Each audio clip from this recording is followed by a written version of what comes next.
Uy, dito na naman tayo sa Maritesan Time. Kamusta kayo? Kamusta yung mga nanay dyan? Oh, bagong gising na. Bagang maga pa dyan sa Pilipinas. Tanghali na kayo.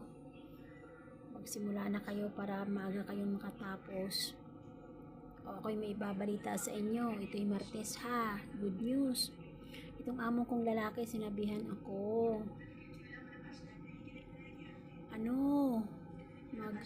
Maghanap daw ako mga kasama.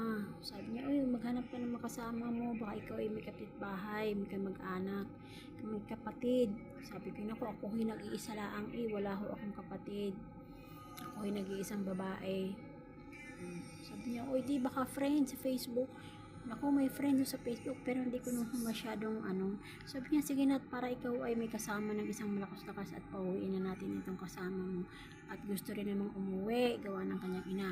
Sabi ko, sige ho, ako ay maghahanap. O siya, kung sino diyan ang may gusto, ay ex-abroad ang kailangan ha. Ay kailangan ay malakas. Dahil ang bahay ay may second floor. Ay kayo ay mag-message din at kayo ay aking papuntahin din O siya, sige na. At kayo'y marami pang trabaho. Bye-bye. Kamusta sa lahat na lang mga nanay? Sige, huwag tayong susuko. Laban lang tayo, laban.